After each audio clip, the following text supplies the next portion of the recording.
ফিলিস্তিনের লোকেরা অরিজিনাল আরবি, মূল আরবি। ফিলিস্তিনের লোকেরা একবারে নগদ আরবি, কিন্তু তারা নিচে নামতে নামতে নামতে এমন নেমেছে যে শিষ্টাচার টোটালেই ভুলে গেছে। আব্দুর রহিম মিশর আজহারে পড়তো, সেই সুবাদে গাজা ফিলিস্তিনের লোকেরা যারা মিশরে এসেছিল ওদের আমরা বাছাই করে কয়েকশো লোককে কয়েকবার সহযোগিতা করেছি। তো আমি সেদিন সহযোগিতা দিচ্ছি আপনাদের পক্ষ থেকে। তা আমি যখন দিচ্ছি তখন বাম হাতে নিল, আর একজন বাম হাতে নিল। আমি দেওয়া বন্ধ করে বক্তব্য দিলাম। আমি আরবিতে শুনলাম, ওরা তো আরবি আমার চেয়ে বেশি বুঝে। যখন বললাম বাম হাত হলো শয়তানের জন্য, ডান হাত হলো রাসূল বলছেন খাওয়ার জন্য, পবিত্রতার জন্য।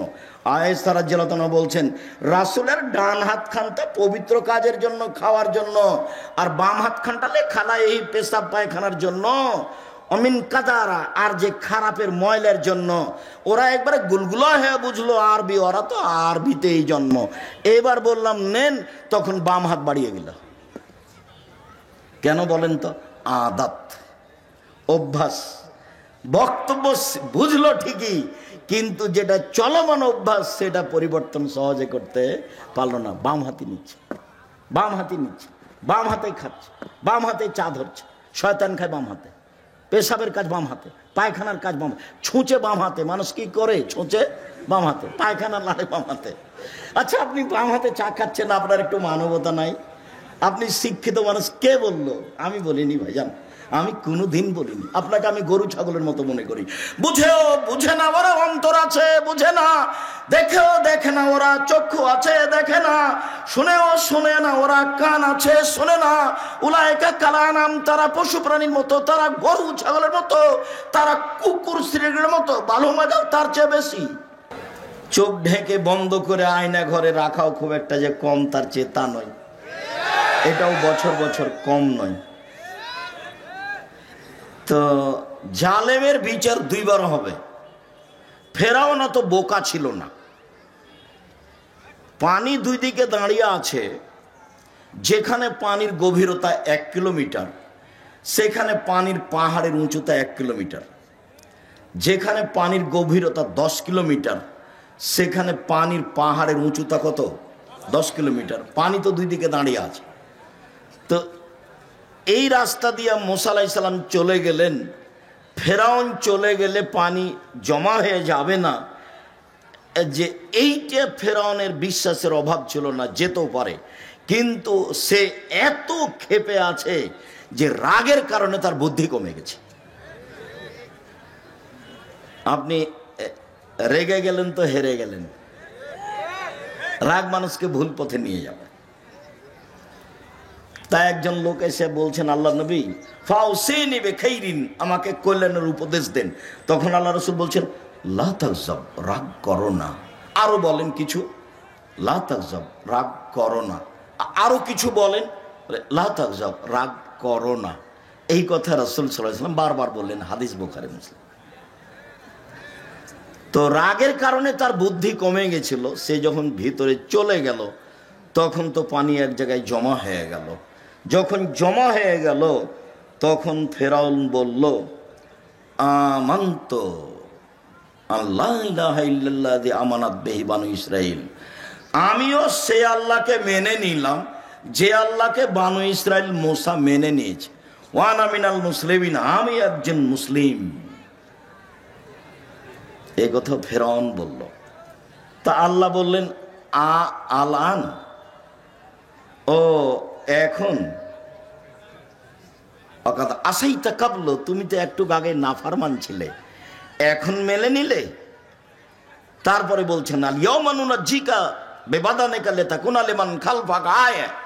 ফেরাউন, তোমার মুসলিম ঘোষণা দেওয়া তো বহু দূরের কথা, তোমার শরীরটা আমি চিরদিনের জন্য রেখে দিলাম, তোমাকে মানুষ দেখে উপদেশ গ্রহণ করবে যে ফেরাউন ছিল অত্যাচারী, স্বৈরাচারী, স্বেচ্ছাচারী, উদ্ধত, জালেম। মুসা আলাইহিস সালামকে আল্লাহ বলছেন ফেরাউনের কাছে যান, দাওয়াত দেন। আমার মুখের ভাষা সাবলীল নয়, আমি ভালো ভাষা বলতে পারি না, আমি যাব না। তো বলছেন যেতে হবে। তাহলে ও আমাকে মারবে, আমার পক্ষ থেকে তার ব্যাপারে তার কাছে একটা অপরাধের অভিযোগ আছে, আমি এক থাপ্পড় দিয়ে মানুষ মেরেছি, ও গেলেই আমাকে মারবে। তো বললেন আমি তোমার সাথে আছি। মারবে কি করবে, আমি সাথে আছি। তো বললেন তাহলে আমার ভাইকে সাথে দিতে হবে। ঠিক আছে, তাই হলো, তোমার ভাইও সাথে থাকবে। দুই ভাই মিলে চলে গেলেন। গিয়েই বললেন বানি ইসরায়েলকে ছেড়ে দেন, মানে স্বাধীনতা চাইতে হবে। বানি ইসরায়েলকে দাস দাসীতে পরিণত করে রেখেছেন, বানি ইসরায়েলকে ছেড়ে দেন। তখন ফেরআউন বলতে লাগলো, তোমাকে কি আমি শিশুকালে লালন পালন করিনি? তুমি কি বহু বছর আমার মাঝে থাকনি? ফেরাউন বলছে, তুমি যা করেছো তা করেছো, তুমি তোমার কর্ম করেছো, এক থাপ্পড়ে তুমি মানুষ মেরেছো, তুমি বড় অকৃতজ্ঞ। এটা ফেরাউন বলল। তখন মুসা আলাইহিস সালাম বলছেন, আমি যা করেছি তা করেছি, আমি ভুল পথে ছিলাম। মানে এক থাপ্পড়ে মানুষ মেরেছি, এটাই ঠিক, আমি তখন ভুল পথে ছিলাম। আমি তোমার ভয়ে দেশ ছেড়েছি। আমার প্রতিপালক আমার প্রতি দয়া করেছেন, আমাকে জ্ঞানে গুণে পূর্ণ করেছেন, তিনি আমাকে নবী করেছেন। তুমি আমার প্রতি অনুগ্রহ করেছ, অনুগ্রহ করে তুমি খোঁটা দিয়েছ, খোঁটা দিয়ে তুমি বানি ইসরায়েলকে দাস দাসীতে পরিণত করেছ, তুমি বড় উদ্ধত স্বৈরাচার সীমা লঙ্ঘন করেছ। জালেমের বিচার দুইবার হবেই। রাসূল সাল্লাল্লাহু আলাইহি সাল্লাম বললেন যে বাঁচার পথ তিনটে। এক, নিজেকে কন্ট্রোলে রাখো, বাড়ির বাইরে যায় না। দুই, মুখখান বন্ধ রেখো, মুখ ব্যবহার করো না। তিন, পাপের জন্য কাঁদো, জান্নাত পেয়ে যাবে। এক, মুখ বন্ধ রেখো, ভালো কথা ছাড়া মুখ দিয়ে ব্যবহার করতে পারবে না। চিরদিনের জন্য আড্ডা পিটা হারাম। দোকানে বসে ল্যাংটা মেয়ে নাচবে, আর আপনি বসে চক্ষু ঠান্ডা করবেন, কলিজা ঠান্ডা করবেন, মনটা ঠান্ডা করবেন।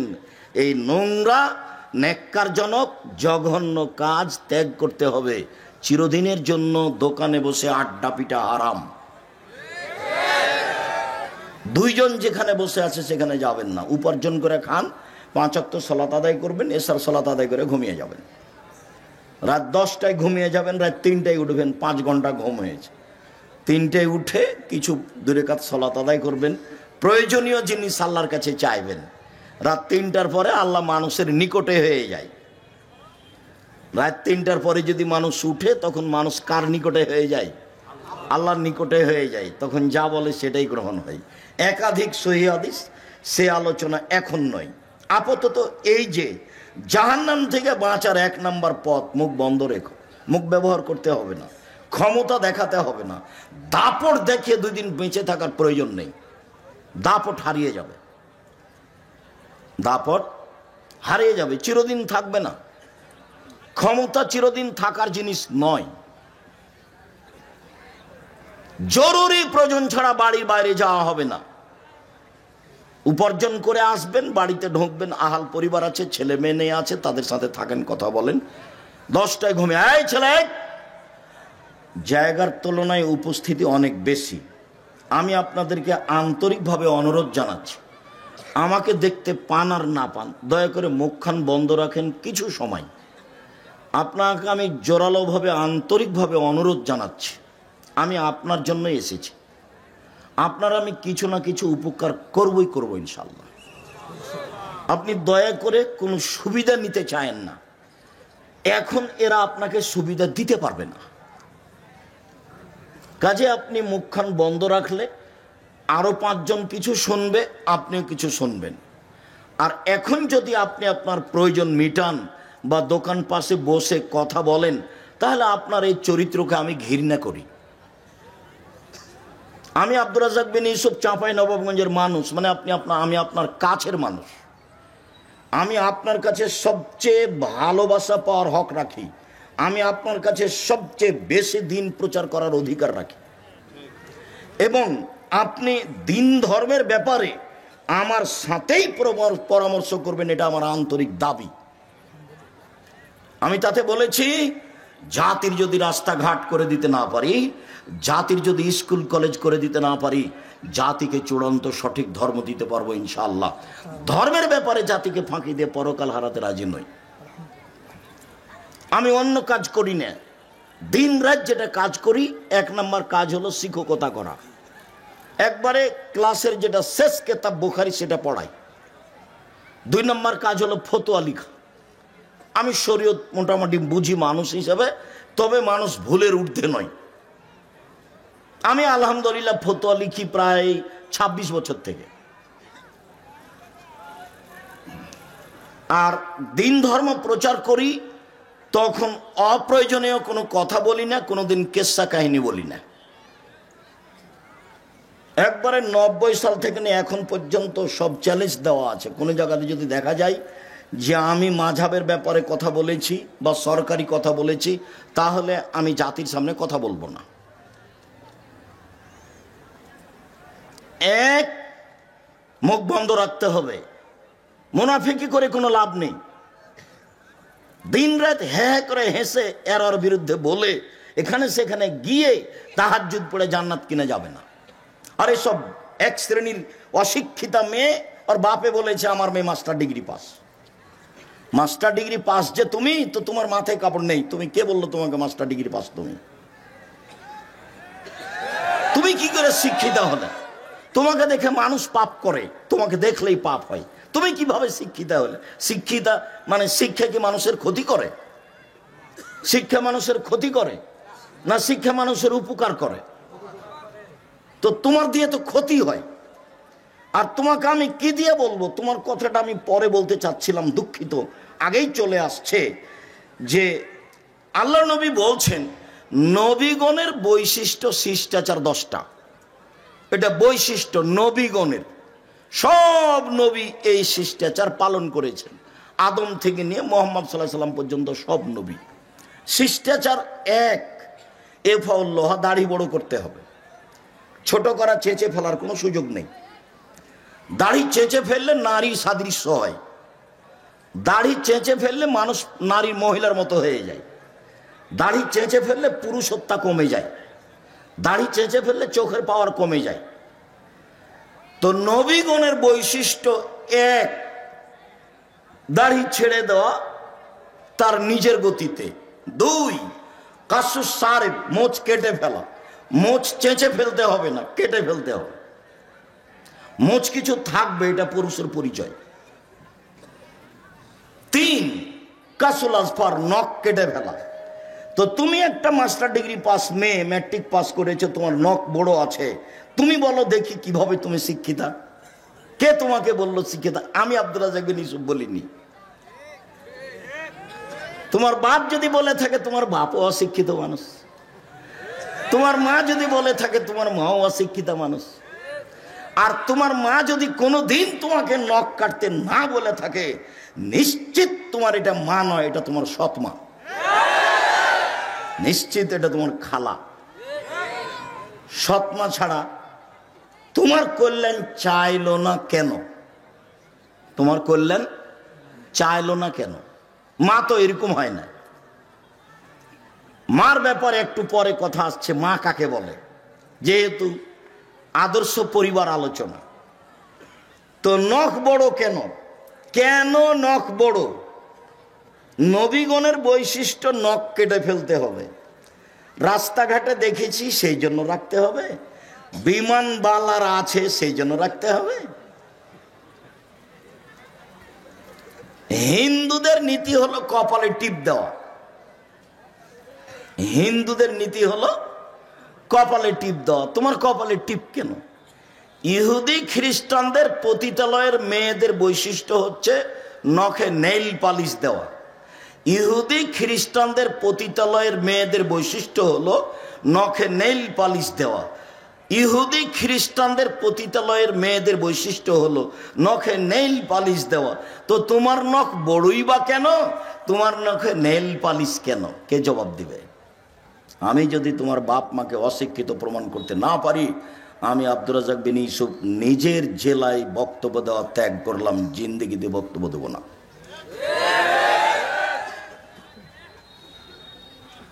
শিক্ষিত হও, চেষ্টা কর। মানুষই চেষ্টা করতে পারে, গরু ছাগল নয়, পশু প্রাণী পারে না। নাতফুল এবেদ, বগলের লোম উঠিয়ে ফেলতে হবে, নারী পুরুষ একই হুকুম। বগলের লোম কেটে ফেলার কোনো সুযোগ নেই। যেভাবে সম্ভব, যেভাবে সহজ করেন, উঠে ফেলতে হবে। হালাকুল আনাত, নিচের লোম পরিষ্কার করতে হবে, ঊর্ধ্বে টাইম 40 দিন। যেভাবে সহজ, যেভাবে সম্ভব। পুরুষ নারী একই হুকুম। সব এগুলো নবীগণের বৈশিষ্ট্য। পেশাব পায়খানার পরে পানি দিয়ে পবিত্রতা অর্জন করতে হবে। পানি না থাকলে ঢেল টিস্যু পেপার, পানি আছে তখনও কেউ যদি ঢেল টিস্যু পেপার নেই, তাহলে সে রাসূলকে অপমান করল। আর যারা বুঝেছে যে আগে ঢেল টিস্যু পেপার, পানি পরে পবিত্রতার জন্য, তারা রাসূলের সাথে অন্যায় আচরণ করেছে। 40 কদম হাঁটার তো কোনো প্রশ্নই আসে না। পায়ের উপরে পা উঠিয়ে খক খক করে কাশার তো কোনো প্রশ্নই আসে না। আমি 1 মিনিটের জন্য ধরে নিলাম, এই ছেলে প্রস্তুত থাকো, কথা যেন কোনোটা মিস না হয়। শোনো, পবিত্রতা তো ভালো কাজ। তো স্বামী 40 কদম হাঁটবে পবিত্রতার জন্য ঢেল নিয়ে, স্ত্রীকে ঢেল নিয়ে 40 কদম হাঁটা লাগবে না? ধর্ম কি একজনের জন্য? স্ত্রীকে পায়ের উপরে পা উঠাতে হবে না? স্ত্রীকে পবিত্রতার জন্য খক খক করে কাশতে হবে না? ভুল হিসাব। রাসূলের কাছে থাকেন, পথ সহজ হবে। বলছে আব্দুর রাজ্জাক সাহেব, বেশ কিছুক্ষণ ঢেল নিয়ে থাকার পরে থাকি এই জন্য যে পেশাব আসছে বলে মনে হয়। 40 ঘন্টা পরে যদি আপনি টিস্যু ফেলেন, তবুও মনে হবে যে পেশাব আসলো মনে হয়। কেন? শয়তান এখন আপনাকে বোকা বানিয়েছে। আল্লাহর নবী বলছেন যে মসজিদ থেকে বের হবা না বায়ুর শব্দ স্পষ্ট কানে না শুনলে, আর বায়ুর গন্ধ স্পষ্ট নাকে না আসলে। কেননা শয়তান পেশাব পায়খানা রাস্তায় চলাচল করে। তুমি যদি সন্দেহের মধ্যে পড়ো, তাহলে শয়তান তোমাকে বোকা বানাবে। আপনি এখন বলেন যে পেশাব এসে যদি কাপড় ভিজে যায় তবু আর উজু করবো না, এই সর সর শয়তান সর, কাপড় ভিজে যায় তুই সর এখান থেকে, তারপরে কোনো কথা। নইলে আপনি টিকতে পারবেন না। পাপের জন্য কাঁদুন, কথা এখানে সংক্ষিপ্ত করছি, একটা কথা থাকলো, পাপের জন্য কাঁদুন। রাসূল সাল্লাল্লাহু আলাইহি সাল্লাম বলেন, লা ইয়ালিজার রাজুলুন নারা বাকা মিন খাশিয়াতিল্লাহ হাত্তা ইয়ালিজাল লাবানু ফি দারে। গাভীর বাঁট ওলান থেকে চাপ দিয়ে দুধ বের করে ভিতরে ঢোকানো যায় না যেমন, আল্লাহর ভয়ে কাঁদে যে সে জাহান্নামে যাবে না তেমন। এই ছেলে দেখো তো, ওই যে বাচ্চাগুলি কথা বলছে, তোমরা যারা আমাদের এখানে সহযোগিতা করতে এসেছো, ওই বাচ্চাগুলোকে একটু তোমরা কন্ট্রোল করো না। ও তো আমার অসুবিধা করছে, আরও তো 5 জনের অসুবিধা করতেই পারে। আর তোমরা যারা এই পাড়ার ছেলে, আজকে তো তোমরা বক্তব্য শুনতে পাবা না, আজকে আমাদের সহযোগিতা করো। গাভীর বাঁটে ওলানে চাপ দিয়ে দুধ বের করে ভিতরে ঢোকানো যেমন অসম্ভব, আল্লাহর ভয়ে কাঁদে যে তার জাহান্নামে যাওয়া তেমনি অসম্ভব। জান্নাত পর সুবিধাজনক একটা বিশাল বড় পয়েন্ট, সেটা হলো রাতে আল্লাহর ভয়ে কাঁদা। আর যখন আল্লাহ নবী বলেছেন যে আল্লাহর কাছে 4টা জিনিস সবচেয়ে প্রিয়, তার 1 নম্বরে যেটা আছে সেটাই সহজ, বাকি 3টাই কঠিন। 1 নম্বরে আছে যে আল্লাহর ভয়ে 1 ফোঁটা চোখের পানি। এটা আল্লাহর কাছে যত প্রিয়, হজ তত প্রিয় নয়, রামাজানে শ্যাম তত প্রিয় নয়, তাসবিহ তাহলিল জিকির আজকার তত প্রিয় নয়।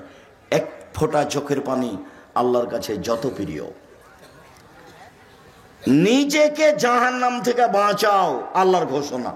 আপাতত আজকের মতো জাহান্নাম থেকে বাঁচার 3টে পথ বলে গেলাম এক হাদিস থেকে, মনে থাকবে না মনে হয়। 1, মুখ বন্ধ রাখতে হবে।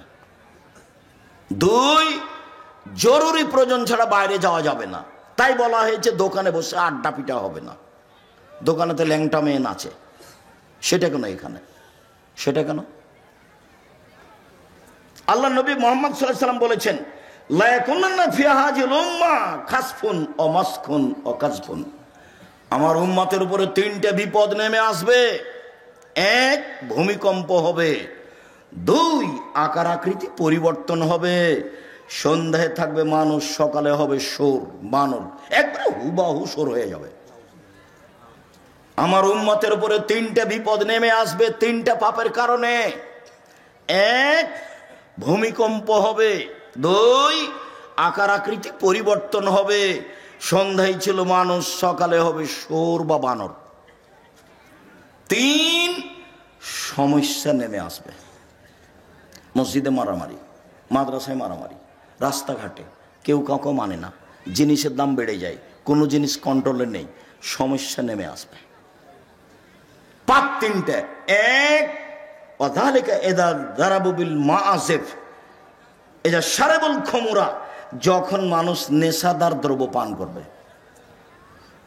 এলাকাতে নেশাদার দ্রব্য আছে কিছু, যদি এটা চাঁপাইনবাবগঞ্জ না থাকারই কথা। দেখো অন্য জেলাতে যায় তখন নিজের জেলার খুব প্রশংসা করি, শিক্ষা দীক্ষা জ্ঞান গরিমা চাকরি বাকরি। বিদেশে যখন যাই তখন বলি, আরে তোমরা তো কাজ করতে এসছো, রাস্তাঘাটে কাজ করো। চাঁপাইনবাবগঞ্জের মানুষ চাকরি করে। দিন রাত তোমাকে নিয়ে আমি গর্ব করি, দেখো আমার গর্ব নষ্ট করো না। বিড়ি তামাক জর্দা সিগারেটকে চিরদিনের জন্য একবারে করে দাও, হারাম করে দাও, ও যেন তোমাকে দমাতে না পারে। একবারে শক্ত অবস্থানে যাও। বিড়ি তামাক জর্দা সিগারেট গুল নেশাদার দ্রব্য চিরদিনের জন্য হারাম। রাসূল সাল্লাল্লাহু আলাইহি ওয়াসাল্লাম বললেন, আমার উম্মতের উপরে 3টে বিপদ নেমে আসবে 3টা পাপের কারণে। 1, আমার উম্মত যখন নেশাদার দ্রব্য পান করবে তখন 3টে বিপদ নেমে আসবে। 2, জাহারাতিল কায়নাত, মেয়েরা যখন নাচবে। সব মোবাইলে মেয়ে নাচে, সব দোকানে মেয়ে নাচে, প্রায় সব বাড়িতে মেয়ে নাচে। বড় বিশাল টিভি আছে, ইন্ডিয়ান মেয়ে নাচছে। জান ঠান্ডা হয়ে যাচ্ছে, কলিজা সহাত হয়ে যাচ্ছে, চক্ষু ঠান্ডা হয়ে যাচ্ছে, ধর্ম পাগল হয়ে গেছে। রাসূল সাল্লাল্লাহু আলাইহি সাল্লাম বলেন, 3 শ্রেণীর মানুষ জান্নাতে যাবে। তার 1 শ্রেণীর মানুষ হচ্ছে অপর নারীকে দেখে যে চক্ষু নিচু করে। নেন এবার তোমার বড় মোবাইলের কি হবে? আমার কাছে একটা বাটন ছোট মোবাইল আছে, রিং হলে আমি শুধু অন করতে পারি। তুমি আমাকে বলেছো যে আব্দুর রহিক সাহেব আমার নামটা একটু সেভ করে রাখতেন, কিন্তু আমি সেভ করতে পারি না, আমি শুধু অন করতে পারি।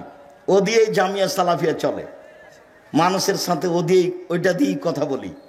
এদেশের সর্ববৃহৎ প্রতিষ্ঠান, শিক্ষা গুণে, শিক্ষক গুণে, শিক্ষক সংখ্যায়, ছাত্র সংখ্যায়, প্রতিষ্ঠানের আয়তনে এদেশের সর্ববৃহৎ প্রতিষ্ঠান জামিয়া সালাফিয়া। জামিয়া সালাফিয়াতে ইন্ডিয়ান, সৌদি আরব, বাংলাদেশের প্রায় 300 জন শিক্ষক শিক্ষিকা পাঠদান করে থাকেন। এখন চলমান 4 জন আছেন মদিনা বিশ্ববিদ্যালয়ের, 4 জনই টিচার, তারা ওখান থেকে এসে শিক্ষা দিচ্ছে। সেদিন আপনারা দেখে এসেছেন, তার নাম জামিয়া সালাফিয়া। জামিয়া সালাফিয়ায় প্রায় 5000 ছেলে মেয়ে পড়াশোনা করে, 519 জন এতিম আছে। জামিয়া সালাফিয়া ডাঙ্গিপাড়া পবা রাজশাহী প্রায় 40 বিঘা জমির ওপর অবস্থান করে। মেয়েদের যেটা শাখায় এখন গড়তে যাচ্ছে সেটা 60 থেকে 70 বিঘা। যেটা রূপগঞ্জ জামিয়া সালাফিয়া ঢাকা, সেটা প্রায় 100 বিঘা জমির ওপরে, 22 বিঘা মেয়েদের জন্য। সর্বোচ্চ প্রতিষ্ঠান এদেশের শিক্ষা মানে, শিক্ষাগুণে। শিরক মুক্ত প্রতিষ্ঠান জামিয়া সালাফিয়া, বিদআত মুক্ত প্রতিষ্ঠান জামিয়া সালাফিয়া, দল মুক্ত প্রতিষ্ঠান জামিয়া সালাফিয়া, সংগঠন মুক্ত প্রতিষ্ঠান জামিয়া সালাফিয়া, হিংসা মুক্ত প্রতিষ্ঠান জামিয়া সালাফিয়া, দেশের সর্ববৃহৎ প্রতিষ্ঠান জামিয়া সালাফিয়া। জামিয়া সালাফিয়া চাঁপাইনবাবগঞ্জের প্রতিষ্ঠান। চাঁপাইনবাবগঞ্জের লোক এটা করছে, চাঁপাইনবাবগঞ্জের লোকের জন্য এটা গৌরব।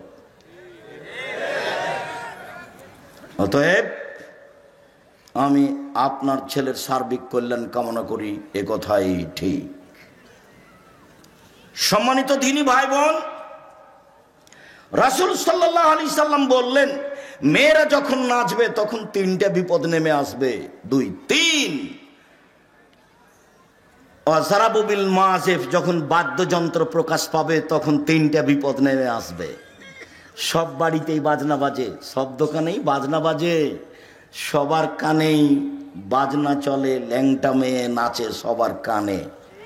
আল্লাহ নবী বললেন, যখন মানুষ উজু করে মুখমণ্ডল ধয়, তো মুখমণ্ডলে যা পাপ হয়েছে সব পাপ পানির সাথে, পানির শেষ ফোঁটার সাথে ঝরে যায়। মুখমণ্ডলে কি পাপ হয়? আল্লাহ নবী বলছেন, আইনানে তাজনের জেনা হুমান নাজর, 2 চোখের জেনা হচ্ছে চোখ দিয়ে দেখা। অলাইনানে জেনা হমাল ইস্তেমাও, 2 কানের জেনা হচ্ছে কান দিয়ে শোনা। অল মুখ অল ফাম জেনাহার নতক, মুখের জেনা হচ্ছে কথা বলা। এগুলো সব মুখমণ্ডলে আছে। এগুলো বড় বড় জেনার মাধ্যম, কান জেনার মাধ্যম, চক্ষু জেনার মাধ্যম, মুখ জেনার মাধ্যম। বুঝুনি তুমি? না বুঝে তুমি মেয়েটার সাথে দিনরাত গল্প করো প্রেমের জেনার, তুমি মনে করো কেউ দেখে না। ভুল হিসাব তোমার। তুমি মারিয়ামের মতো ভুলে যাও। মারিয়াম বলেছিল, কুনতু নাসিয়া মানসিয়া, আমি জাতির কাছে এমন হতে চাই, আমি মারিয়াম, এটা কেউ জানবে না যে আমি মারিয়াম। কেন? আমি যদি বাচ্চা নিয়ে গ্রামে যাই তাহলে জনগণ বলবে, ছি ছি ছি ছি ছি, তুমি জেনা করে বাচ্চা নিয়ে এসেছো। তুমি বাইতুল মুকাদ্দাসে মসজিদে থাকো, মসজিদ ঝাড়ু দাও, তুমি এমন কাজ করো, আমি কি দিয়ে বুঝাবো গ্রামবাসীকে? বাচ্চা নিয়ে গ্রামে ঢুকলেন, তখন গ্রামের লোকেরা বলল, ছি ছি ছি ছি ছি ছি ছি, তোমার মা ভালো, তুমি এত খারাপ। ছি, তোমার বাপ ভালো, তুমি এত খারাপ। তো আমি মারিয়াম নাসিয়া মানসিয়া হয়ে যেতে চাই, কেউ যেন না জানে আমাকে। ওই মেয়েটার নাম্বার তুমি চিরদিনের জন্য ভুলে যাও। মেয়েটা যে কে এটা তুমি ভবিষ্যতেও মনে রাখবা না, কোনো দিন মনে রাখবা না। নইলে ও তোমাকে ধ্বংস করবে, তোমার বাপকে ধ্বংস করবে, তোমার বংশকে ধ্বংস করবে, তোমার জাতিকে করবে। তুমি সেখান থেকে ফিরে আসো 1 মিনিট, তোমাকে এখানে বাস্তব দেখায়। জুলাইখায় দরজা বন্ধ করেছিল সব। জুলাইখা সব দরজা বন্ধ করে বলেছিল ইউসুফকে, হাই তালাক, এইসব তুমি আমার সাথে জেনায় লিপ্ত হও। তখন এইসব বলেছিলেন, মাযাল্লাহ, আমি আল্লাহর কাছে আশ্রয় চাচ্ছি। বলো কি তুমি? আরে তোমার স্বামী আমার মালিক, আমাকে ভালো থাকতে দিয়েছেন, আমাকে ভালো খেতে দিয়েছেন, আমি এই অন্যায় কেমনে করি? তোমার স্বামী আমার মালিক। জুলাইখা, তোমার স্বামী আমার মালিক, আমাকে ভালো থাকতে দিয়েছেন, ভালো খেতে দিয়েছেন, আমি ওই অন্যায় কেমনে করতে পারি? মাযাল্লাহ, আমি আল্লাহর কাছে আশ্রয় চাচ্ছি। এই বলে তিনি দিলেন দৌড়। তখন দরজা খুলে বের হয়েছেন, এটা বোঝা যায় না। তিনি যখন শেষ দরজায় বের হয়েছেন, পিছনে আছে জুলাইখা, সামনে পড়ে গেল জুলাইখার স্বামী। এক জায়গায় 3 জন। জুলাইখার স্বামী, জুলাইখা, ইউসুফ আলাইহিস সালাম। সামনে পড়তেই জুলাইখা বলল, এই দেখেন, কথা উল্টে দিচ্ছে। জুলাইখা বলল, এই দেখেন, আপনি যাকে বাড়িতে রেখেছেন সে আপনার স্ত্রীর সাথে জেনা করতে চায়। এত খারাপ মানুষ আপনি বাড়িতে রাখেন, এর কি শাস্তি হতে পারে? আরে আপনি কি শাস্তি উল্লেখ করবেন? আমি জুলাইখা বলছি, একে যথাযথ পিটন দিতে হবে, নইলে জেলখানায় বন্দি করতে হবে। 12 বছর জেল হলো। 12 বছর পরে সরকারের পক্ষ থেকে ইউসুফকে ডেকে পাঠানো হলো। ইউসুফ বললেন, জি না, আমি জেল থেকে বের হব না, যতক্ষণ পর্যন্ত জুলাইখা জাতির সামনে ঘোষণা না দিবে আমি জুলাইখা অন্যায় করেছি, এইসব করেনি, এই ঘোষণার পূর্ব পর্যন্ত আমি এইসব জেল থেকে বের হব না। আমাদের নবী মুহাম্মদ সাল্লাল্লাহু আলাইহি সাল্লাম বললেন, আমার চেয়ে ইউসুফের অনেক ধৈর্য বেশি, আমার চেয়ে ইউসুফের অনেক ধৈর্য বেশি। আরে আমি মুহাম্মদ সাল্লাল্লাহু আলাইহি সাল্লাম যদি 12 বছর জেলে থাকতাম আর সরকারিভাবে যদি আমাকে ডেকে পাঠানো হতো, তাহলে আমি তাড়াহুড়া করে বের হতাম, চলো চলো চলো চলো। আমাদের নবী মুহাম্মদ সাল্লাল্লাহু আলাইহি সাল্লাম বলছেন যে আমার চেয়ে ধৈর্যশীল কে? ইউসুফ আলাইহিস সালাম। ইউসুফ আলাইহিস সালাম বলছেন জি না, হবে না, আগে জুলাইখাকে জাতির সামনে ঘোষণা দিতে হবে। জুলাইখা ঠিকই 12 বছর পরে জাতির সামনে ঘোষণা দিল, আমি অন্যায় করেছি, ইউসুফ অন্যায় করেনি। এই যে দেখছেন না, নারী হলো 3 জানের বড়ি, নারী হলো 3 জানের বড়ি। গোপন কথা বলা হবে না, সাথে সাথে তার ফাঁদে পড়া হবে না, তার ফাঁদে পড়লে সব কিছু হারিয়ে যাবে। শুনুন, রাসূল সাল্লাল্লাহু আলাইহি সাল্লাম বলেন, 3টা পাপের কারণে আমার উম্মতের উপরে গজব নেমে আসবে। 1, যখন তারা নেশাদার দ্রব্য পান করবে। 2, মেয়েরা যখন নাচবে। 3, যখন বাদ্যযন্ত্র প্রকাশ পাবে। সব দোকানে বাজনা বাজে, সব মোবাইলে বাজনা বাজে। তোমার মোবাইলে যেন আর কখনো কোনো মেয়ে না নাচে, চিরদিনের জন্য তুমি বন্ধ করো। চক্ষু ঠান্ডা করে জান্নাতের মেয়ে ভোগ করার হিসাব করো না। জান্নাতের মেয়ে ভোগ করা অত সহজ নয়, ওরা অত সাধারণভাবে নেই। আল্লাহ তাআলা বলছেন, ওরাকে আমি এমন ভাবে রেখেছি জিন কোনোদিন তাদের স্পর্শ করেনি, মানুষ তাদের স্পর্শ করেনি। ওরাকে ঝিনুকের মধ্যে লুকানো আছে, যখন তাদেরকে বের করা হবে তখন মনে হবে যে এরা ঝিনুকের মধ্যে লুকানো মুক্তা। তাদের কোনোদিন পেশাব হবে না, তাদের কোনোদিন পায়খানা হবে না, তাদের কোনোদিন হায়েজ হবে না। তাদের রূপ চেহারা ভিন্ন ধরনের হবে। 16-18 বছর মেয়েরা যেমন হয়, জান্নাতের মেয়েরা তেমন হবে, তার চেয়ে হাজারো গুণ সুন্দরী। চক্ষু হবে টানা টানা, লম্বা লম্বা, আর মাথার চুল হবে কঁকড়া কঁকড়া। সুন্দরী হওয়ার জন্য যা কিছু লাগে সব কিছু তাদের মাঝে আছে। জান্নাতের মেয়ে ভোগ করতে হলে এই চক্ষু দিয়ে এইসব কিছু ভোগ করে জান্নাতের মেয়ে ভোগ করা যাবে না, ভুল হিসাব। এখানে আরো একটা কথা থেকে গেল। আল্লাহ নবী বলছেন, সালাসাতুন লা ইয়াদখুলুল জান্নাহ আবাদা, 3 শ্রেণীর মানুষ জান্নাতে যাবে না, কখনো যাবে না। 3 শ্রেণীর মানুষ জান্নাতে যাবে না, কখনো যাবে না। 1, দায়ুস, যার ছেলে মেয়ে স্ত্রী পর্দায় থাকে না।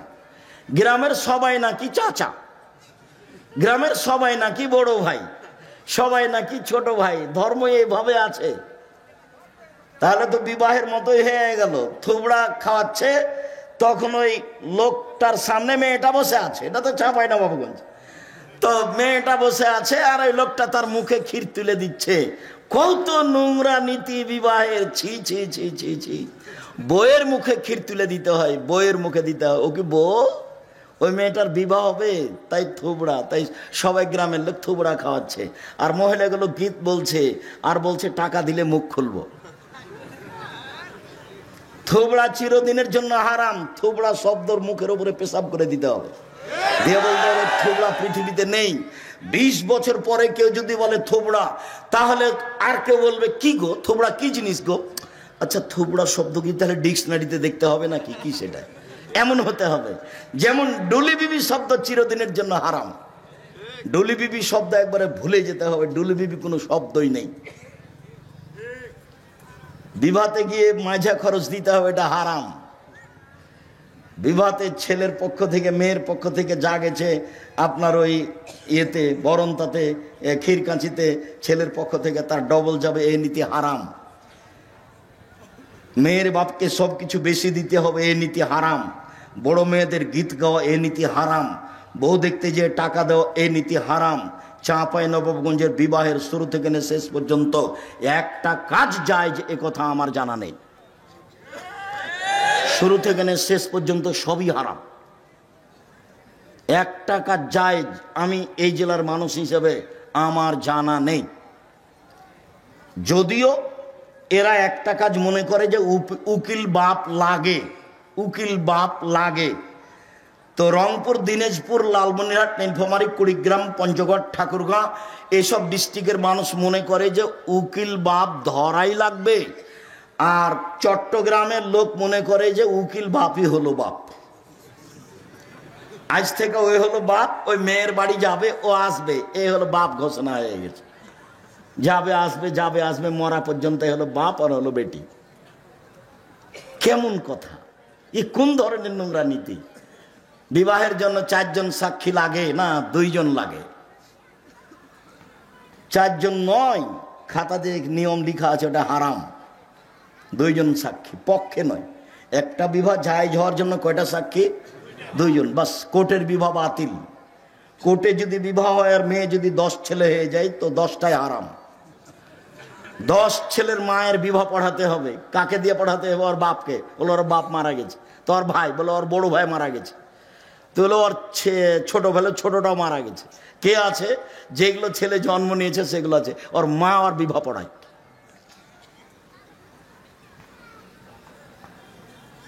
বিবাহ পড়াতেই হবে। কোর্টের বিবাহ বাতিল, কোর্টের বিবাহ বাতিল, কোর্টের বিবাহ বাতিল।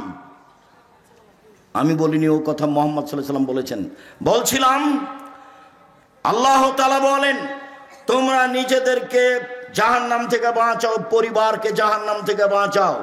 দেখি পরিবারকে কিভাবে জাহান্নাম থেকে বাঁচানো যায়। আবু হুরায়রা রাদিয়াল্লাহু তাআলা আনহু বলেন, রাসূল সাল্লাল্লাহু আলাইহি সাল্লাম বলেছেন, কুল্লু মাউলুদিন ইউলাদু আলাল ফিতরা, প্রত্যেকটা ছেলে মেয়ে ইসলামী ধারণ ক্ষমতা নিয়ে জন্মগ্রহণ করে। প্রত্যেকটা ছেলে দাড়ি ছেড়ে দিতে পারবে, এই ক্ষমতা আছে। প্রত্যেকটা মানুষ মোচ কাটতে পারবে, এই ক্ষমতা আছে। প্রত্যেকটা মেয়ে মাথায় কাপড় দিতে পারবে, এই ক্ষমতা আছে। আল্লাহ নবী বলছেন সবাই ইসলামী নিয়ম নীতি ধারণ ক্ষমতা নিয়ে জন্মগ্রহণ করে। ফাবু ইউহাবেদানিহি, তার বাপ মা তাকে ইহুদি করে দেয়। ইমাজ্জেসানিহি, তার বাপ মা তাকে আগুন পূজক করে দেয়। ইনাসরানিহি, তার বাপ মা তাকে খ্রিস্টান করে দেয়। বাপ মা ছেলে মেয়েকে যেভাবে গড়ে তুলে সেইভাবে গড়ে উঠে। চাঁপাই নবাবগঞ্জের ভাষাতে সঙ্গ দোষে লোহা ভাসে। এটাই হলো বুখারী মুসলিমের হাদিসের তরজমা। সঙ্গ দোষে লোহা ভাসে। এবার তুমি বলো, মেয়েটা ক্লাস 10-এ পড়ে, তার মাথায় কাপড় নেই, এই কাজটা কে করেছে? ওর মা। আমি বলছি ওটা ওর মা নয়, ওটা ওর সৎ মা। ওর মা বলবে, মাথায় কাপড় নিতে বাইরে না, কোথায় যাচ্ছিস? দাঁত ভেঙে দেবে একবারে। ওর মা সব সময় গরম হয়ে থাকবে তার বাচ্চার উপরে। হ্যাঁ, কোথায় গেছিলি এখন? এতক্ষণ গেছিলি কোথায়? ও তো পাহারাদার, আল্লাহ রাসূল বলছে। সঙ্গ দোষে লোহা ভাসে, এটা বুখারী মুসলিমের হাদিসের সারমর্ম কথা। বাপ মা যদি ইহুদি হয়, ছেলে মেয়ে ইহুদি হয়ে গড়ে উঠবে। বাপ মা যদি খ্রিস্টান হয়, ছেলে মেয়ে খ্রিস্টান হয়ে গড়ে উঠবে। বাপ মা যদি আগুন পূজক হয়, ছেলে মেয়ে আগুন পূজক হয়ে গড়ে উঠবে। শুনুন, অনেকদিন বলা আছে, 2টা মেয়ে একসাথে জন্ম নিয়েছে। 2জনই সুন্দরী, দেখতেও ভালো, মেধাও ভালো, একই সাথে জন্ম নিয়েছে, যমজ। একজনের বিবাহ হয়েছে কথার কথা আওয়ামী লীগের ছেলের সাথে, আর একজনের বিবাহ হয়েছে বিএনপি ছেলের সাথে। 2 বোনে এখন আর কথা বলে না। একসাথেই থাকতো, একসাথেই চলতো, একসাথেই খেত। ওর প্রতিক্রিয়া এর ভিতরে ঢুকেছে, ওর প্রতিক্রিয়া এর ভিতরে ঢুকেছে। এটাই শেষ পর্যন্ত হাদিস এরকমই থাকবে। এক খেয়ালে চেয়ে থাকবেন, আমি আপনার সাথে আছি কিছুক্ষণ। সম্মানিত দিনী ভাই বোন, আবু হুরায়রা রাদিয়াল্লাহু তাআলা আনহু বলেন, রাসূল সাল্লাল্লাহু আলাইহি সাল্লাম বলেছেন, কুল্লু নাফসিম মিন বানি আদম সাইয়্যিদ, আদম সন্তানের পুরুষ নারী সবাই দায়িত্বশীল। সবাই নিজের নিজের নিজ নিজ দায়িত্ব পালন করবে। আদম সন্তানের সবাই দায়িত্বশীল। তাহলে বাপ আর রাজুল সাইয়্যিদ ফি বাইতি আহলিহি, বাপ হচ্ছে তার পরিবারের উপরে দায়িত্বশীল। বাপ হলো তার পরিবারের উপরে দায়িত্বশীল। ওয়াল মারআতু সাইয়্যিদাতু বাইতিহা, আর মহিলা হচ্ছে বাড়ির দায়িত্বশীলা। আল্লাহর নবী যখন বাপের কথা বললেন তখন বললেন পরিবার, আর যখন মায়ের কথা বললেন তখন বললেন বাড়ি। বাড়িটা সাজগোজ করে রাখবে মা, বাড়িটা সুন্দর করে গুটিয়ে রাখবে মা, ছেলে মেয়েকে দেখাশোনা করবে মা, স্ত্রী সহ পুরো পরিবার কন্ট্রোল করবে বাপ। ও হলো এই পরিবারের মালিক। আর একজন কি করলো সেটা আপনার দেখার প্রয়োজন নেই। আপনি কি করছেন, আপনি পরিবারকে জাহান্নাম থেকে রক্ষা করুন, আপনি পারবেন।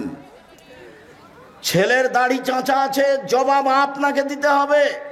ছেলের টাকনোর নিচে প্যান্ট আছে, জবাব আপনাকে দিতে হবে।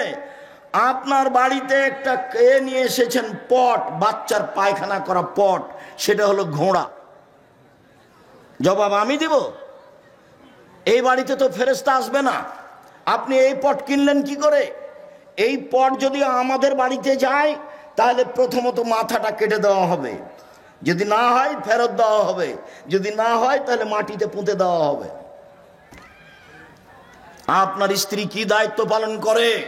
আপনার স্ত্রী একটা প্লেট কিনেছে, তাতে আছে চিংড়ি মাছ, ও নাকি শিক্ষিতা।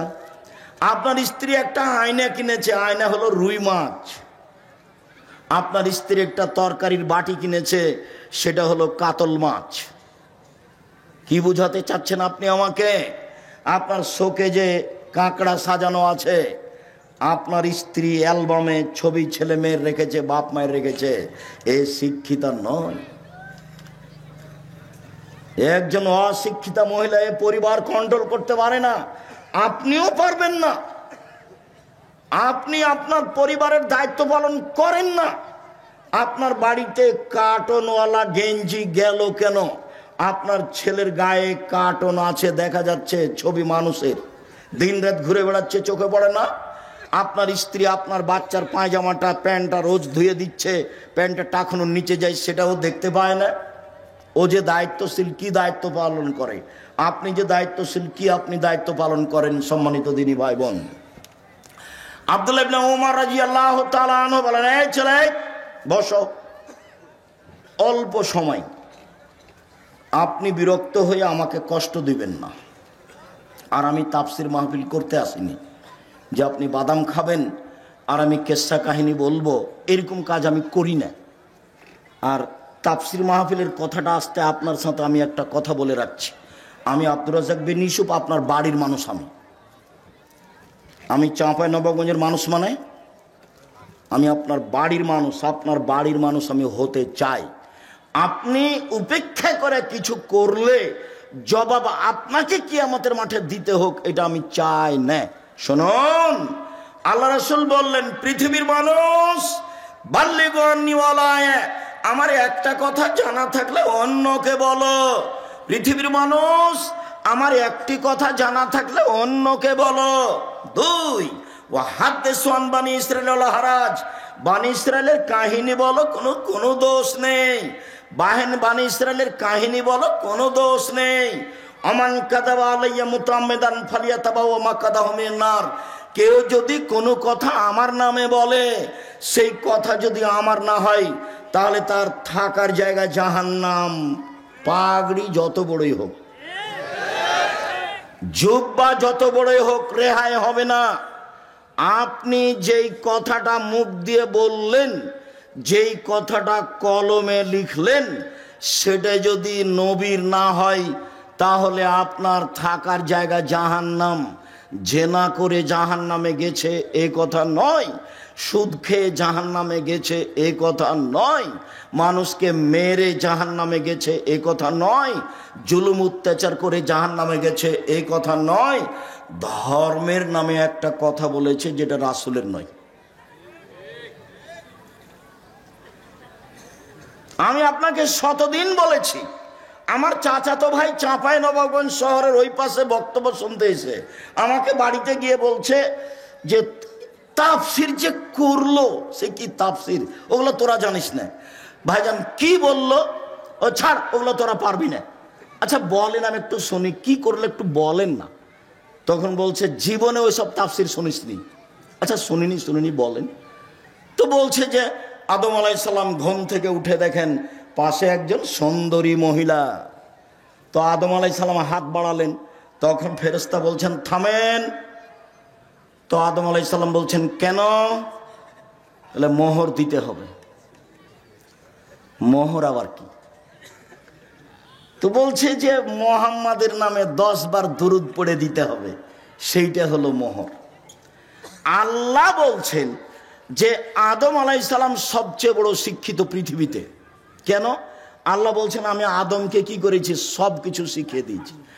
এমন কোনো কিছু পৃথিবীতে ছিল না, এখন নেই, কিয়ামত পর্যন্ত হবে না, যেটা আদম জানতেন না। আদম আলাইহিস সালাম পৃথিবীতে সবচেয়ে বড় শিক্ষিত। এত বড় শিক্ষিত মানুষ বউখান কিভাবে হালাল করতে হবে সেটাই জানেন না। মোহর না দিয়েই হাত বাড়াতে গেলেন, ফেরেশতা বললেন থামেন। আদম আলাইহিস সালাম বললেন কেন? মোহর দিতে হবে। মোহর আবার কি জিনিস?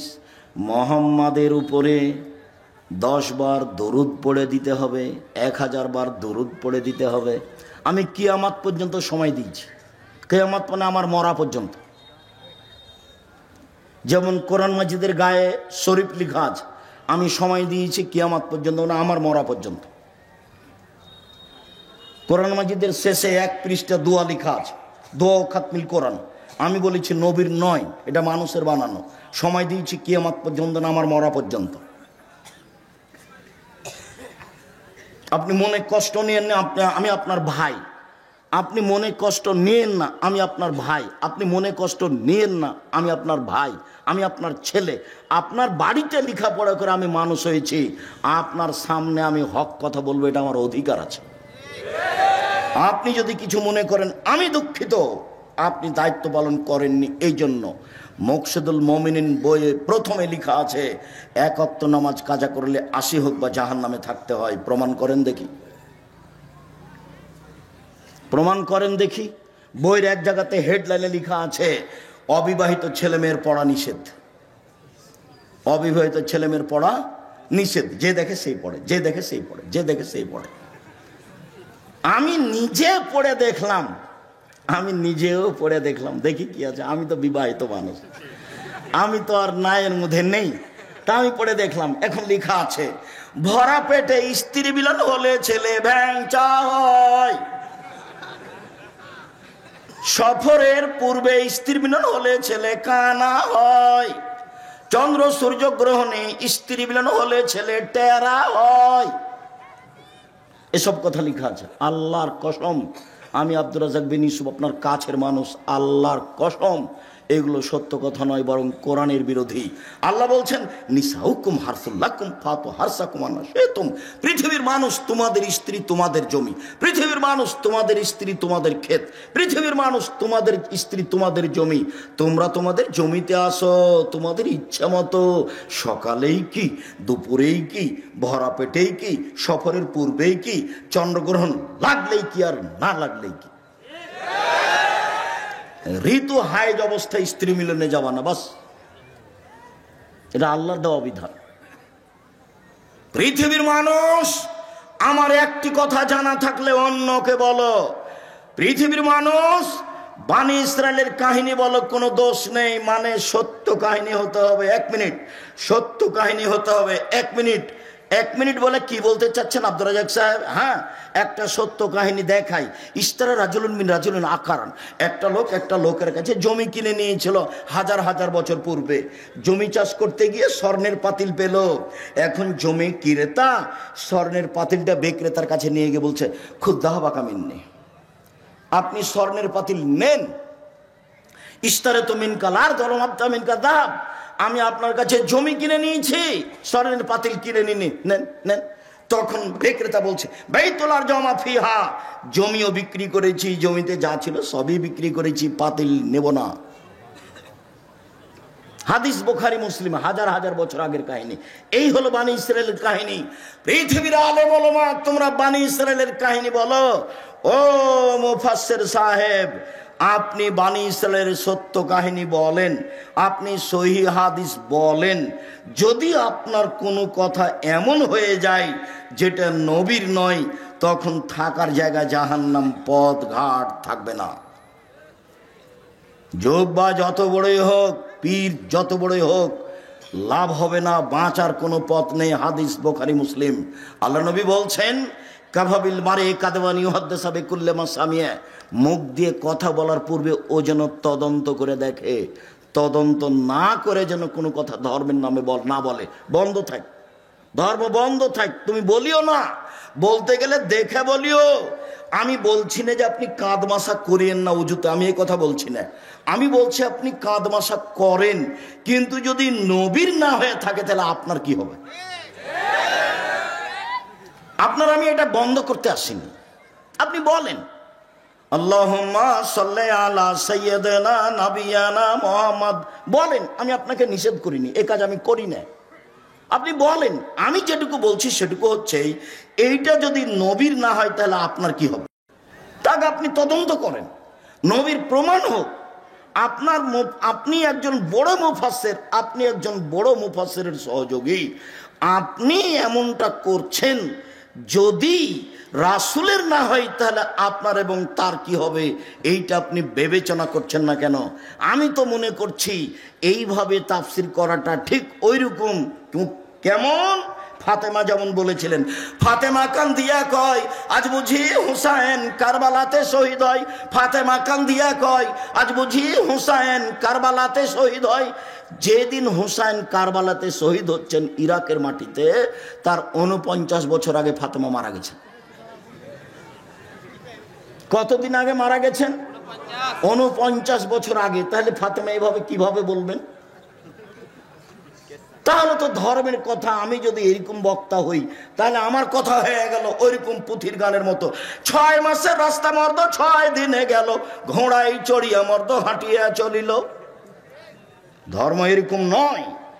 কেউ যেন আঙ্গুলে চোখে আঙ্গুল না ঢোকাতে পারে এইভাবে বলার চেষ্টা করেন, তবে মানুষ হিসেবে কোনো জায়গাতে ত্রুটি থাকতেও পারে। আবু মুসা আশআরী রাদিয়াল্লাহু তাআলা আনহু বলেন, রাসূল সাল্লাল্লাহু আলাইহি সাল্লাম বলেছেন, আইয়ুমা রাজুলিন লাহু ওয়ালিদা, কারো যদি একটা কাজের মেয়ে থাকে, কাজের মেয়ে, ফাআদ্দাবাহা ফাসানা তাদিবাহা, তাকে যদি শিষ্টাচার শিখিয়ে দেয়, সুন্দর শিষ্টাচার শিখিয়ে দেয়, আল্লামাহা ফাসানা তালিমাহা, তাকে যদি বিদ্যা শিখিয়ে দেয়, সুন্দর বিদ্যা শিখিয়ে দেয়, ফালাহু আজরান, তার জন্য ডবল নেকি রয়েছে। কাজের মেয়েকে বিদ্যা শিখাতে হবে, কাজের মেয়েকে শিষ্টাচার শিখাতে হবে। শিষ্টাচার কি জিনিস? নখ বড় কেন? শিষ্টাচার গ্রহণ করো, কেটে ফেলো। কপালে টিপ কেন? শিষ্টাচার গ্রহণ করো, টিপ তুলে ফেলো। শোনো, যেই ওই পায়ে যেগুলো বাজে সেগুলো কি? নূপুর। এই বাজনা নূপুর কেন? এটা শয়তানের বাজনা, খুলে ফেলো। এইভাবে চুল বেনি করে উপরে ধামাওয়ালিদের মতো করে রেখেছো কেন?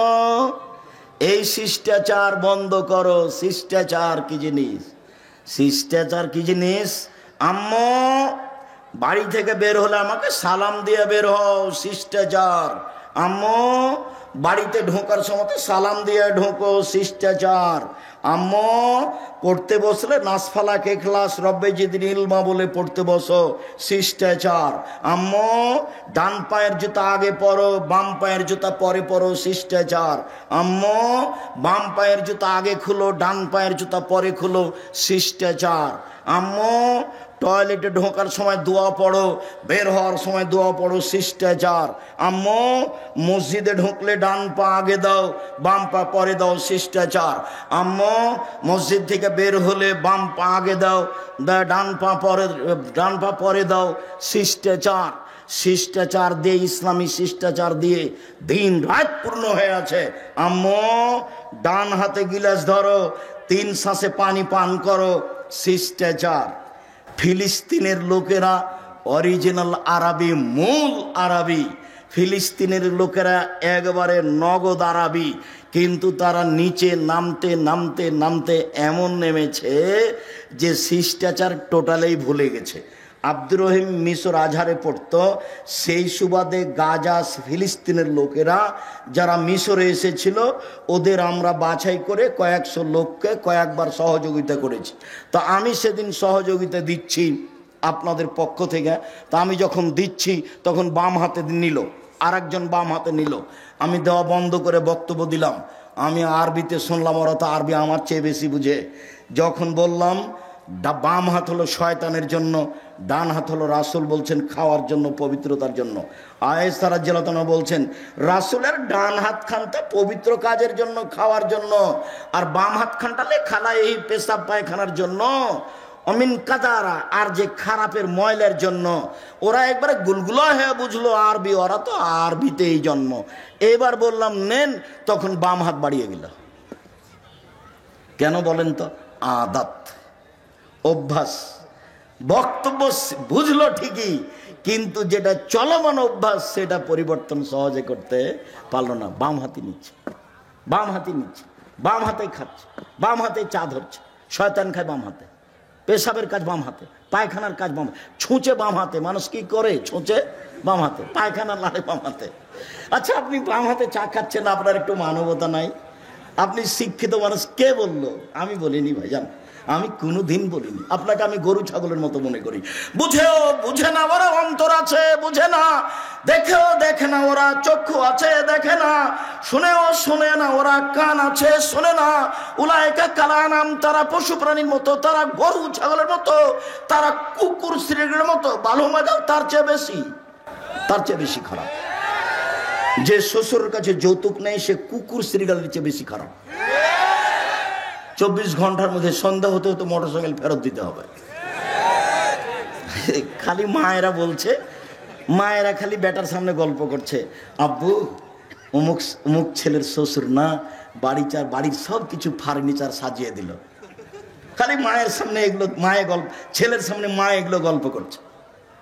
মেয়ের বাপ ফার্নিচার সাজিয়ে দিবে, তুমি কি বলবে মাকে? আম্মা দিন মজুরি করে খেলেও শ্বশুরের জিনিস নেব না, প্রয়োজনে ভিক্ষা করে যদি খেতে হয় তবু শ্বশুরের জিনিস নেব না, বরং শ্বশুরকে একটা বছর শেষে লুঙ্গি কিনে দিব। যৌতুক চিরদিনের জন্য হারাম। ভিক্ষা করা টাকা দিয়ে চাউল কিনে ভাত খেয়ে ইবাদত কবুল হবে, যৌতুকের টাকা দিয়ে চাউল কিনে ভাত খেয়ে ইবাদত কবুল হবে না। এই যে বললাম, এইভাবে দেখি কিয়ামত পর্যন্ত সময় থাকলে কোন মায়ের বেটা এভাবে ধরতে পারে। যৌতুকের টাকা দিয়ে চাউল কিনে ভাত খেয়ে ইবাদত কবুল হবে না, যৌতুক ফেরত দিতে হবে। কাজ করে খেতে শিখতে হবে, শ্বশুরের সাথে নয়।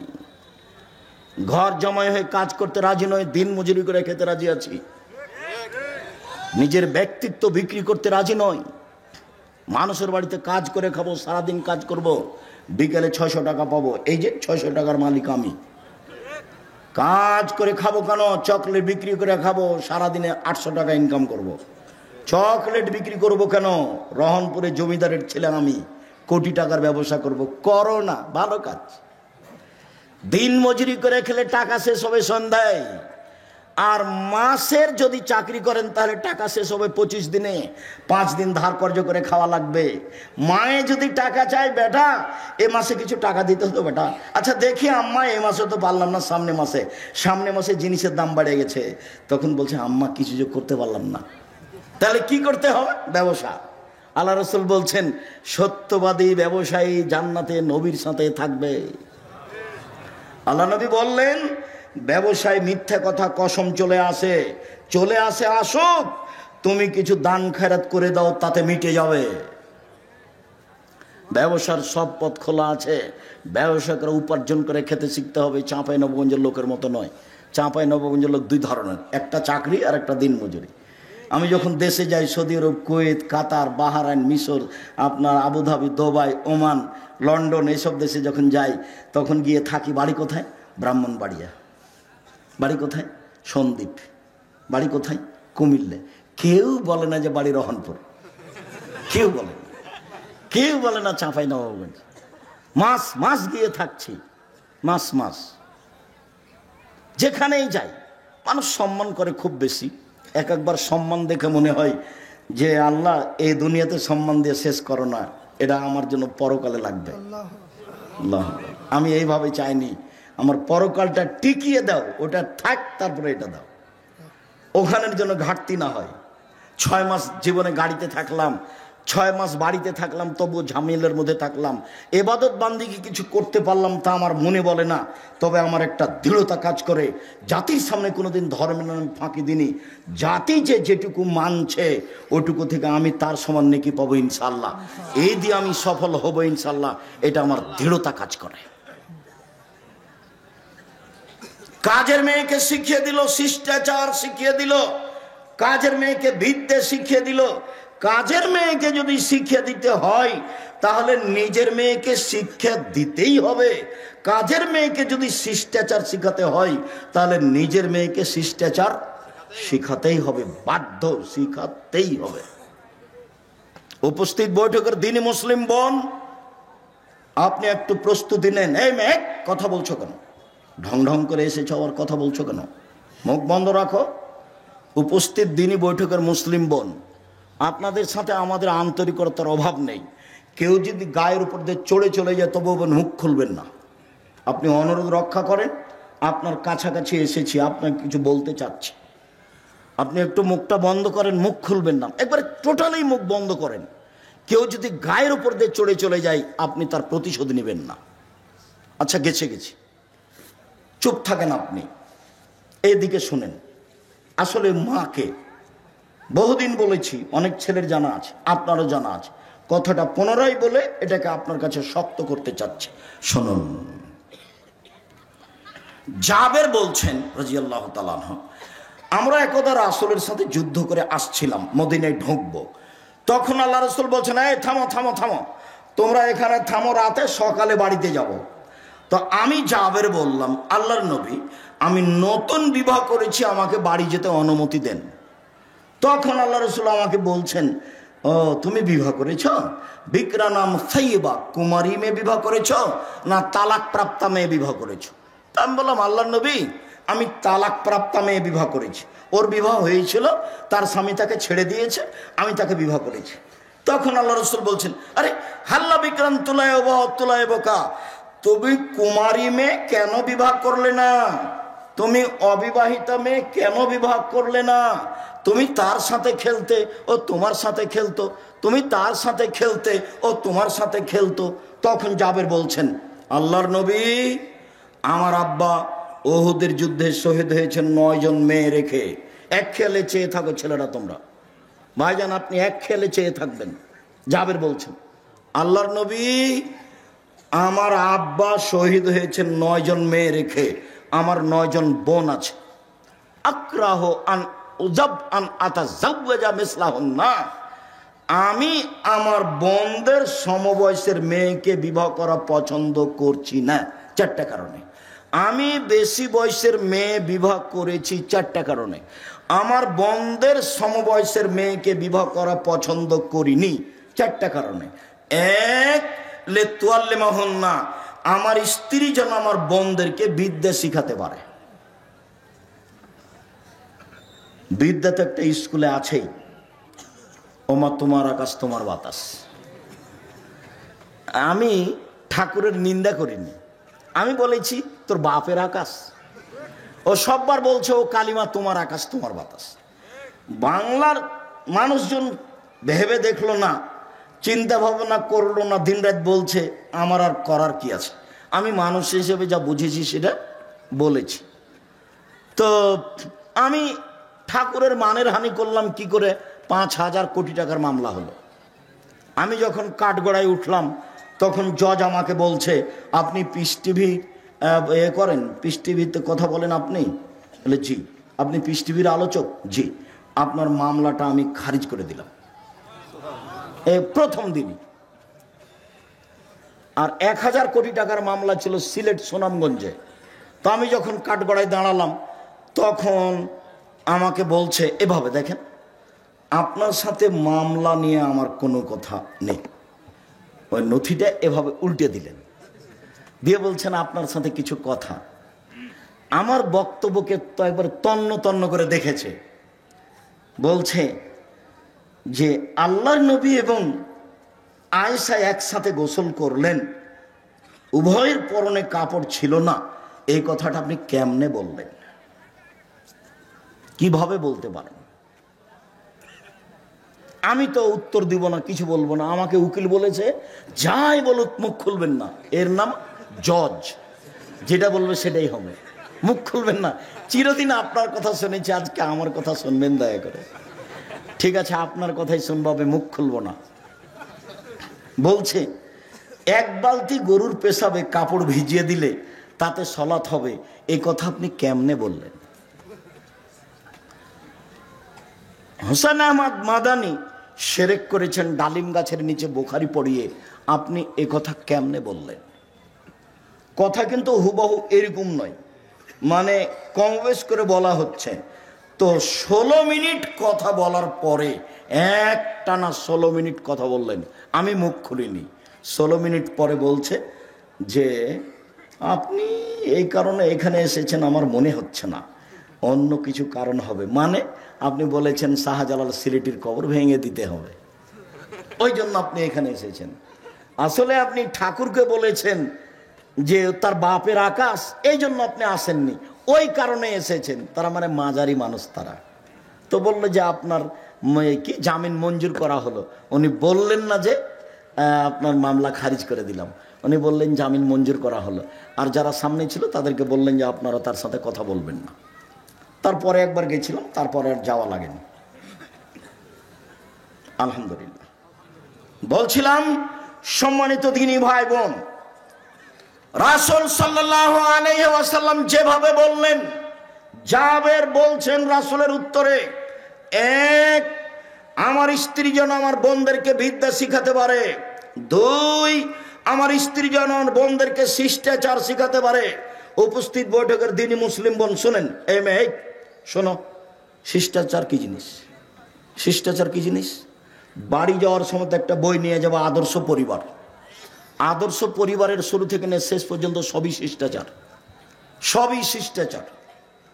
ছেলেরা হাতে মেহেদি লাগাতে পাবে না, ছেলেরা মেহেদি লাগাবে মাথার চুলে ও দাড়িতে, যেটা সাদা হয়ে গেছে। মহিলারা হাতে মেহেদি দিবে, হাতে তো মেহেদি দিবেই, পায়েও দিতে হবে, হাতে ও পায়ে দুইটাতে দিবে। তো আমাদের চাঁপাইনবাবগঞ্জে তার কথা ছড়িয়ে আছে, আল্লাহর নবী দাড়িতে মেহেদি দিয়েছিলেন, সেই জন্য পায়ে দেওয়া যাবে না। কথা যে মিথ্যে, ঠিক আছে, আল্লাহ নবী দাড়িতে মেহেদি দিয়েছিলেন, কথা তো ঠিক। তো আল্লাহ নবী দাড়িতে তো আতরও দিয়েছিলেন। তো আল্লাহ নবী বললেন হায়জলা ঋতুওয়ালা মহিলারা যখন ঋতু থেকে পবিত্র গোসল করবে তখন লজ্জা স্থানে আতর ব্যবহার করবে। তো আল্লাহ নবী দাড়িতে যে আতর লাগিয়েছেন, এবার সবাই মনে হয় কথা ধরতে পারেননি, আবার বলবো নাকি? বলবো, আল্লাহর নবী দাড়িতে মেহেদি লাগিয়েছেন, ভালো কথা। আমরা বুঝলাম যে সেই জন্য মেহেদি মহিলারা পায়ে লাগাবে না, দাড়ির একটা না মেহেদির একটা সম্মান হয়ে গেছে। তো আল্লাহ নবী বলছেন যে যাদের হায়েজ হয়েছে মহিলারা, ওরা যখন হায়েজ থেকে গোসল করে পবিত্র হবে তখন আল্লাহ নবী বললেন যে ওরা যেন লজ্জা স্থানে আতর ব্যবহার করে। তো আতর যে আল্লাহ নবী দাড়িতে লাগিয়েছেন, এইবার তার মানে হলো এই লজ্জা স্থানে না লাগানো জিনিস, দাড়িতে লাগানো জিনিস লজ্জা স্থানে চলে, সেটা যদি চলে তো পায়ে কেন চলে না? কথা এরকম নয়, কথা হলো এরকম যে দাড়ি পেকে গেলে মেহেদি লাগাতে হবে। মেহেদি একটা জিনিস, এর মান বাড়লো কমলো এটার বিবেচনা করা যাবে না। আতর হচ্ছে একটা জিনিস, পুরুষেরা গায়ে হাতে মুখে মাথায় লাগাবে, আর মহিলারা ফরজ গোসলের পরে ঋতু থেকে গোসলের পরে লজ্জা স্থানে লাগাবে। এটা হলো রাসূলের নিয়ম আদেশ। এইটাতে আতরের মান বেড়ে গেল, এই কথা ভুল। এখন একটা ছাগলের বাচ্চা কুকুরের দুধ খেয়ে বড় হয়েছে, তখন মৌলানা সাহেবকে জিজ্ঞাসা করেছে, মৌলানা সাহেব এই ছাগলের গোস্ত খাওয়া যাবে কিনা? তখন মৌলানা সাহেব বলছে এটা কথা হলো নাকি? হ্যাঁ, ওটা কুকুরের গোস্ত, কুকুরের দুধ খেয়েছে, ওটা হারাম। তো বেকায়দা হয়ে গেল। তাহলে পশু প্রাণীর উপরে কি কোরআন হাদিসের বিধান আছে? পশু প্রাণীর উপরে কোরআন হাদিসের কোনো বিধান নেই। ও পায়খানা খেয়ে বড় হোক, না হলে ঘাস খেয়ে বড় হোক, ওটা পশু প্রাণী। ওর জন্য প্রজনন পদ্ধতি, গবাদি পশুর উন্নয়ন ষাঁড় দিয়ে করতে হবে, এটা ভালো। ষাঁড় দিয়ে যদি না করেন, তার উন্নয়নের জন্য যত পথ আছে সবই করেন, কেননা তার উপরে কোনো কোরআন হাদিস প্রযোজ্য হবে না। এটা ভুল হিসাব। সম্মানিত দিনী ভাই বোন, বলছিলাম রাসূল সাল্লাল্লাহু আলাইহি ওয়াসাল্লাম মুখের উপরে জাবের বললেন, এক, আমার স্ত্রী যেন বিদ্যা শিখাতে পারে, দুই, আমার স্ত্রী যেন আমার বোনদেরকে শিষ্টাচার শিখাতে পারে, তিন, আমার স্ত্রী যেন আমার বোনদের মাথার চুল চিরুনি করে সাজগোজ করে যত্ন করে রাখতে পারে। মায়ের যত্ন কে নিবে? বাচ্চার যত্ন কে নিবে? মা। কাজের মেয়েকে দিয়ে বাচ্চার যত্ন নেওয়া ঠিক নয়। জায়েজ, আমি না জায়েজ বলিনি, তবে সব সময় বাচ্চার যত্ন কে নিবে? মা।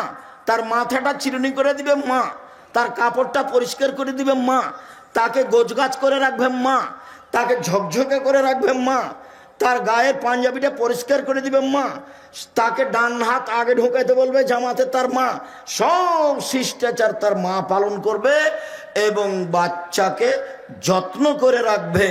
যখন বাচ্চাকে দুধ খাওয়াবে তখন মায়ে বিসমিল্লাহ বলবে। মা যদি বিসমিল্লাহ ছাড়া বাচ্চাকে দুধ খাওয়ায়, তাহলে যতবার খাওয়াবে ততবার শয়তানে দুধ খাবে, খাবেই খাবে। আল্লাহর নবী বলেছেন দুধ খাবে শয়তান, অতএব খাবেই খাবে। মা যতবার বাচ্চাকে দুধ খাওয়াবে ততবার মা কি বলবে? বিসমিল্লাহ বলবে। মা যখন রাতে দরজাটা বন্ধ করবে তখন বিসমিল্লাহ বলবে।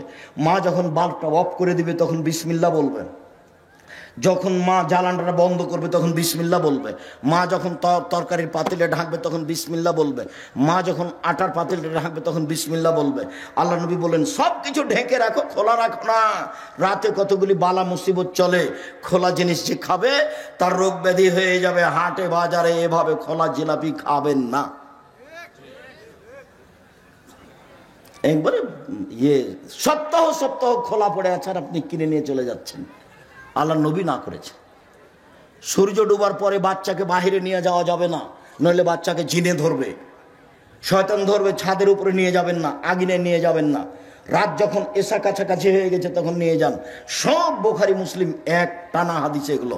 আপনি ইউটিউবে দেখেন আব্দুর রাজ্জাক বিন ইউসুফ খাও পান করার নিয়ম, খাও পান করার নিয়ম আব্দুর রাজ্জাক বিন ইউসুফ বিস্তারিত দেওয়া আছে, আপনি দেখুন। সম্মানিত দিনী ভাই বোন, চার, অতাকুম আলাইহিন্না, আমার স্ত্রী যেন আমার বাচ্চাদেরকে পাহারা দিতে পারে। উপস্থিত বৈঠকের মুসলিম বোন, এই মেয়ে কথা বলছো কেন? কথা বলছো কেন? চারটা সিরিয়াল করো তো দেখি। তুমি মা, তুমি আদর্শ মা, তুমি বুদ্ধিমতী মা, তুমি মা, আপনি মা, আপনি বুদ্ধিমতী মা, আপনি হস্তিনী নন, আপনি ভালো মা। এক, বাচ্চাকে বিদ্যা শিখাতে হবে। দুই, বাচ্চাকে শিষ্টাচার শিখাতে হবে। তিন, বাচ্চাকে যত্ন করে রাখতে হবে। চার, বাচ্চাকে পাহারা দিতে হবে। এবার বলেন আপনি যে মেয়েটা মাথায় কাপড় না দিয়ে দেয়নি তার মা কি পাহারাদার? তার মা পাহারাদার নয়। আপনার নিজের জিম্মেদারি আর একজনের উপরে চাপিয়ে দিয়ে সফল হওয়া যাবে না। এইবার আপনার সাথে আর একটু থাকে উপস্থিত বৈঠকের মুসলিম বোন, এই ছেলে তোমার আমি কাছে আসছি, তুমি নিরাশা হবে না। কি বলেন তো আব্দুর রাজ্জাক সাহেব, আমার কাছে কি? আল্লাহ নবী বলছেন মালালা জারিয়াতাইনে, কেউ যদি দুইটা মেয়ের লালন পালন করে, দুইটা, হাত্তা তাবলগা, বড় হওয়া পর্যন্ত, বিবাহ হওয়া পর্যন্ত, ফাহুয়া ফিল জান্নাতে হাকা যা, তাহলে সেই বাপ আর আমি জান্নাতে এভাবে থাকবো। দুইটাকে জমা করে দিলেন,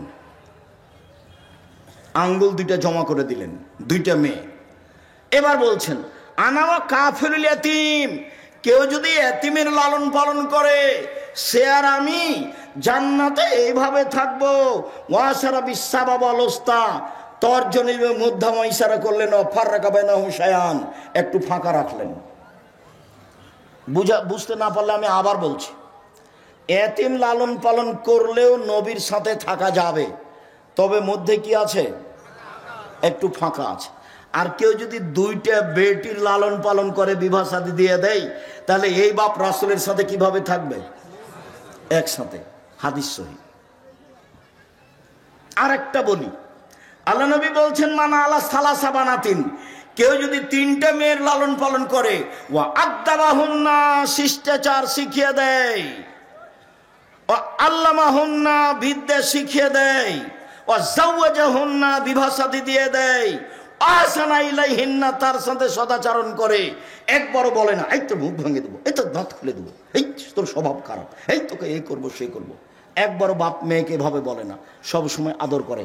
চাঁপাই নবগঞ্জের ভাষাতে বলে আম্মু কিনিবা আম্মু। ওরে মাকে একদিন আম্মু বলেনি, একবারে বলে শেষ করছে। আচ্ছা ঠিক আছে বলেন, সমস্যা নেই, তবে মাকে ভুলে যাবেন না। আমার একটা পরামর্শ মনে রাখবেন, সালাম ফেরার পূর্বে কি বলবেন? রব্বির হামহুমা কামা রাব্বায়ানি সাগীরা। আর একটা কথা মধ্যে বলে নি, যেটা ভারী আর এটা সহজ, সেটা হলো এই, একজন সাহাবী এসে বলছেন আল্লাহর নবী, আমার পিতা মারা গেছেন, ও তারাকা মালান, টাকা পয়সা ছেড়ে গেছেন, অলাম ইউসিনি, আমাকে কোনো উপদেশ দিয়ে যাননি,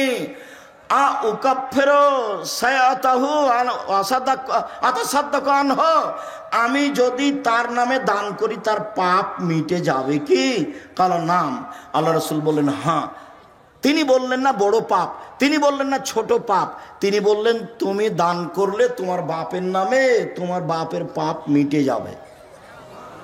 আল্লাহ নবী, আমার মা হঠাৎ মারা গেছেন, লাউ তাকাল্লামাত তাসাদ্দাকাত, আমার মা কথা বলতে পারলে দান করতেন, আমি যদি আমার মায়ের নামে দান করি ওয়ালাহ সাওয়াব, তার কি নেকি হবে?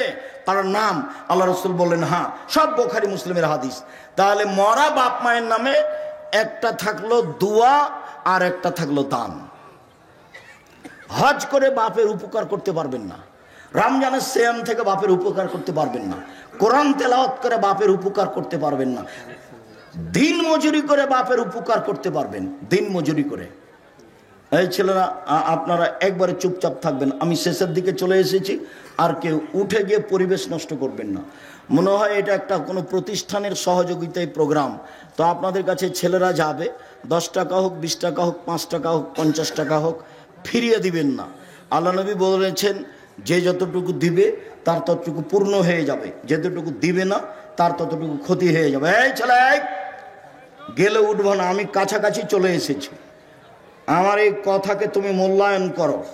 উপস্থিত বৈঠকের মুসলিম বোন, আপনাকে এখানে আমি জরুরিভাবে বলছি যে আপনি 4টা কাজ করেন, আপনার জান্নাতের সব দরজা খোলা আছে। এই ছেলে, এই কথাটা শেষ হয়নি। 3টে মেয়ে যদি লালন পালন করো, এই ছেলে তোমার 2টা মেয়ে হয়েছে, সেই জন্য তোমার চাচি বলছে কি করবি কি করবি, 2টে মেয়ে হয়েছে কি করবি, ডিপিএস খুল। তার একটা মেয়ে হয়েছে, তো দাদিতে বলছে বউ তালাক দিয়ে দে, এই বউ ভালো নয়। আচ্ছা দাদি এই কথা বললো, তো বউ কি করলো? দাদি তো বুঝলো না বউ কি করেছে, দোষ হলে তো তোমার দোষ। এখন আল্লাহর নবী কি বলছেন তোমার ব্যাপারে শোনো। তোমার মা তো বললো এই, দাদি বললো এই, আল্লাহ নবী বলছেন কেউ যদি 3টে মেয়ের লালন পালন করে তাহলে বিচারের মাঠে মেয়ে 3টে হবে অন্তরাল। এইদিকে দেখো, ওইদিকে আছে জাহান্নাম, ওইদিকে আছে জাহান্নাম, আর এদিকে থাকবে তার বাপ, আর মধ্যে থাকবে 3টে মেয়ে। যতক্ষণ পর্যন্ত বাপের জান্নাত ঘোষণা না হবে ততক্ষণ পর্যন্ত এই 3টে মেয়ে এখান থেকে সরবে না। বলছে কুন্নাল্লাহু সিতরান মিনান নারে, মেয়ে 3টি বাপের জন্য জাহান্নাম থেকে অন্তরাল হয়ে যাবে। যতক্ষণ পর্যন্ত বাপের জান্নাত ঘোষণা না হবে ততক্ষণ পর্যন্ত মেয়েরা এখান থেকে সরবে না। 10টা ছেলেকে যদি মাস্টার ডিগ্রি পাস করান 1 পয়সা লাভ নেই। তো আব্দুল রাজ্জাক সাহেব ছেলেকে পড়াবো কেন? জন্ম দিয়েছেন এই জন্য। শুধু পড়াবেন, জন্মের 7ম দিনে আঁকিকে দিতে হবে প্রয়োজনে ভিক্ষা করে। এত শক্ত করে বলছেন কেন? এই জন্য যে আঁকিকা হলো বাপের জিম্মেদারি।